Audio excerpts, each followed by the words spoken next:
Friends, मेरा नाम है राकेश और मेरा एक ही उद्देश्य health for everyone for health. बस आप सबसे एक ही रिक्वेस्ट है कि प्लीज़ चैनल को सब्सक्राइब करें, बेल आइकन को दबाएं और ज़्यादा से ज़्यादा शेयर करें। जानकारियाँ लाना और आप तक पहुंचाना मेरा काम है।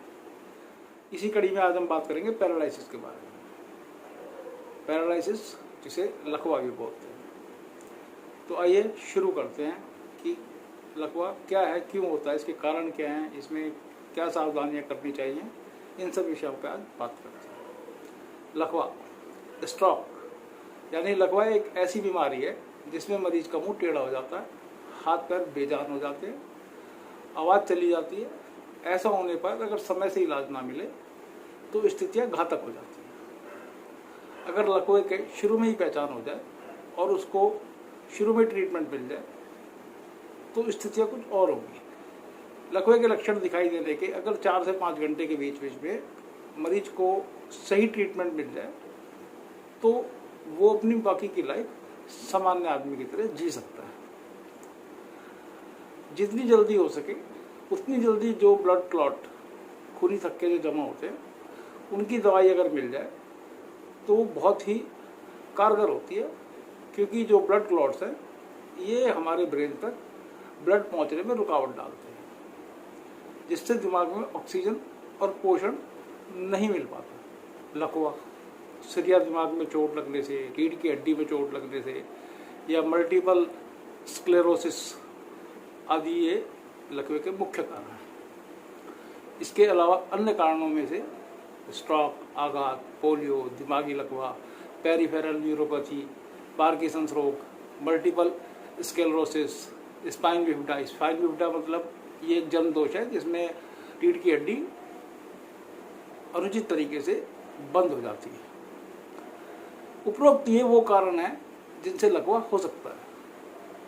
कुछ ऐसे ही संभावित कारणों की वजह से व्यक्ति को लकवे का आघात होता है। जिन व्यक्तियों को अस्थायी या स्थायी रूप से लकवा प्रभावित कर सकता है वो है आमतौर पर रीढ़ की हड्डी में किसी प्रकार की चोट के कारण हो सकता है। अब बात करते हैं इसके लक्षण के बारे में। लकवे के लक्षण आसानी से पहचाने जाते हैं। जैसे किसी अंग में लकवाग्रस्त होने से पहले उसमें सुन्नपन आएगा, झंझनाहट जैसे संकेत होंगे। लकवे के कारण प्रभावित हिस्सों की मांसपेशियों पर कंट्रोल खत्म हो जाता है। लकवा शरीर के एक तरफ या दोनों तरफ पड़ सकता है। इसके अलावा ये सिर्फ टांगों पर या शरीर के ऊपरी हिस्से पर भी असर डाल सकता है। लकवे के दौरान ये लक्षण देखने को मिलते हैं: चेतना की कमी, सुनने देखने में कमी या बदलाव, उल्टी या मितली आना, मुंह से लार टपकना, सांस लेने में परेशानी होना, व्यवहार में बदलाव, सिर में तेज दर्द, शरीर का सुन्न होना, सोचने समझने में दिक्कत होना, बोलने में दिक्कत होना। ये आम से कारण है जो जनरली अगर आपने किसी लकवे के पेशेंट को देखा होगा तो उसमें ये सब दिखाई देते हैं। हमने बात की कि लकवा क्या है, किन कारणों से होता है, उसके लक्षण क्या हैं। अब बात करते हैं कि पैरालिसिस, लकवे को जांचने के लिए डॉक्टर क्या करते हैं। अगर उसका स्पष्ट कारण पता है, साफ दिखाई दे रहा है कि पेशेंट को इस तरह से कोई प्रॉब्लम है पैरालिसिस की, तब तो कोई ज़रूरत ही नहीं पड़ती। लेकिन अगर कुछ सिम्टम्स ऐसे हैं जो क्लियर नहीं है तो उसके लिए डायग्नोज करने के लिए टेस्ट कराने पड़ते हैं। और ये टेस्ट कराए जाते हैं एक्सरे का। एक्सरे में रीढ़ या गर्दन में हड्डी में कोई अगर प्रॉब्लम है तो उसका आकलन किया जा सकता है।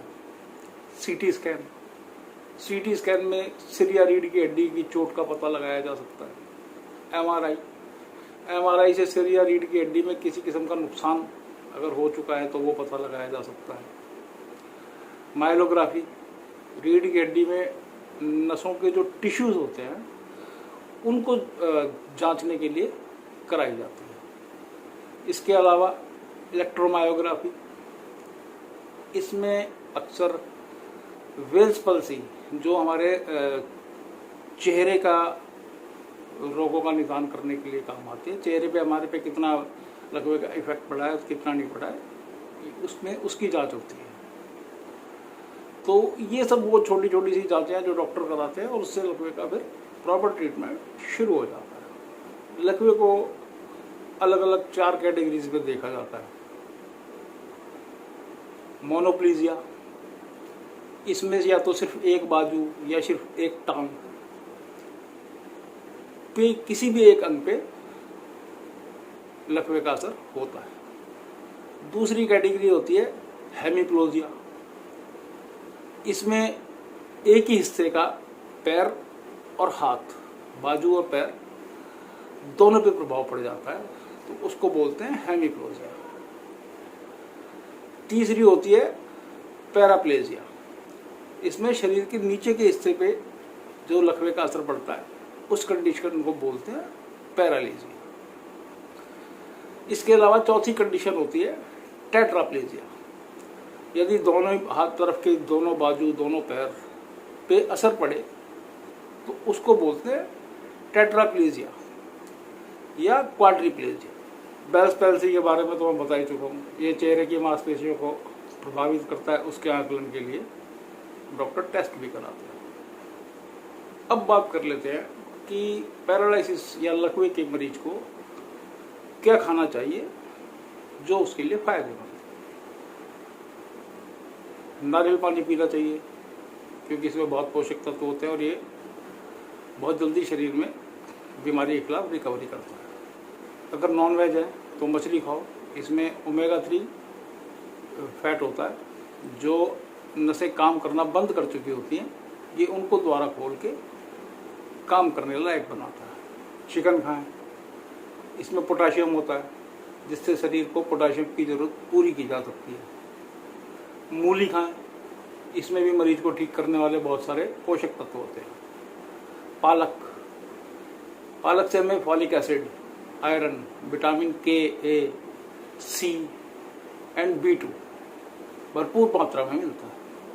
पत्ता गोभी में ऑक्सीडेंट होता है, ये भी शरीर के लिए लाभदायक होता है। फूल गोभी में शरीर में पोषक तत्वों की कमी को दूर करने के बहुत सारे पोषक तत्व होते हैं। इसके अलावा ब्रोकली, इसमें fibre, vitamin A, vitamin C, vitamin B6, potassium व एंटीऑक्सीडेंट पाए जाते हैं जो हमारे शरीर के लिए और हमारी डाइजेशन के लिए बहुत अच्छे होते हैं। तो ये वो सभी चीज़ें हैं जो आदमी अगर खाए, इस तरह का पेशेंट अगर है, वो वैसे तो नॉर्मल भी खा सकता है, लेकिन अगर इस तरह का कोई पेशेंट है वो खाए तो उसकी रिकवरी के चांस कुछ ज़्यादा बन जाते हैं। शरीर को जिन जिन चीज़ों की ज़रूरत होती है, चाहे वो पोटाशियम हो, एंटीऑक्सीडेंट हो, विटामिन हो, तो वो भरपूर मात्रा में मिलते हैं। अब इसमें थोड़ी सी सावधानियां भी बरतनी पड़ती है। जैसे पेशेंट बिस्तर पे लेटा हुआ है तो बहुत सी बार ऐसा होता है कि लेटे लेटे कमर लगने लगती है, तो उसको थोड़ी थोड़ी देर बाद उसकी अवस्था को चेंज करते रहना चाहिए। कभी इस करवट करा दिया, कभी उस करवट करा दिया। उसको व्यायाम कराना चाहिए और जिस अंग के ऊपर लकवे का अटैक है उस अंग को तो ज़्यादा कराना चाहिए ताकि वो नसें खोले और वो प्रॉपर काम करना शुरू कर दे। रोगी का ये भी ध्यान रखना चाहिए कि उसके साथ कोई दुर्घटना ना हो जाए, कहीं गिर ना जाए, तो उस चीज़ का भी उसके ऊपर ध्यान रखना चाहिए। रोगी से बात करनी चाहिए, वो आपकी बात को समझने में उसको टाइम लगेगा, उसकी बात को आपको समझने में टाइम लगेगा, लेकिन पेशेंस रखें। चाहे आप कितनी भी जल्दी में हो, लेकिन अपने पेशेंस ना खोएं, उससे धीरे धीरे बात करें और ये समझने की कोशिश करें वो क्या कहना चाह रहा है। इससे उसका कॉन्फिडेंस भी बढ़ेगा और उसकी जो ज़रूरतें हैं वो भी आपको बता सकेगा। तो ये थी वो छोटी छोटी सी जानकारियाँ जो पैरालिसिस के अटैक के अंदर काम आती हैं। पैरालिसिस का अटैक तो जनरली जब पड़ता है तो उसके लक्षण साफ दिखाई देने लगते हैं कि शरीर का कोई सा हिस्सा काम कर रहा है, कौन सा नहीं कर रहा है। उसके जो कारण है वो मैंने आपको बताई दिए, उसमें जो लक्षण है वो भी मैंने बताया आपको। इसमें क्या खाना चाहिए, क्या नहीं खाना चाहिए, इसके लिए डॉक्टर कौन से टेस्ट करा सकते हैं, वो भी तब जब अगर लकवे की कंडीशन क्लियर ना हो। रोगी के साथ में हमने क्या सावधानियां बरतनी चाहिए। तो ये सब छोटी छोटी चीज़ें थी जो मैंने आपको बताई। उम्मीद है जानकारी आपको पसंद आएगी, और अगर जानकारी पसंद आए तो दोस्तों के साथ शेयर करें, चैनल को सब्सक्राइब करें, बेल आइकन दबाएं और हौसला बढ़ाएं। भाई मैं आप लोगों के लिए और आप सबके लिए ये सब छोटी छोटी चीज़ें इसलिए लेके आता हूँ कि हर घर में छोटे बच्चे, हर घर में बुजुर्ग होते हैं, तो हमें पता रहना चाहिए कि किसके साथ क्या कंडीशन है। कोई लक्षण अगर इस तरह का दिखता है तो हम तुरंत डॉक्टर से संपर्क कर सकते हैं। कभी भी अपनी मर्जी से कोई दवाई ना खाएं, किसी नीम हकीम के साथ में डिस्कस करके दवाई ना खाएं, किसी अच्छे डॉक्टर से प्रॉपर ट्रीटमेंट कराएं। इन बीमारियों का सबका निदान है।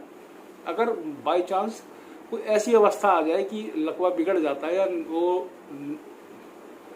ज़्यादा घातक हो जाता है, तो उसके लिए भी डॉक्टर सब्स्टिट्यूट बताते हैं। व्हील चेयर पर बैठ कर काम करो, इसका करो, वो करो, बहुत सारे ऐसे सब्स्टिट्यूट हैं जो डॉक्टर्स आपको बता सकते हैं।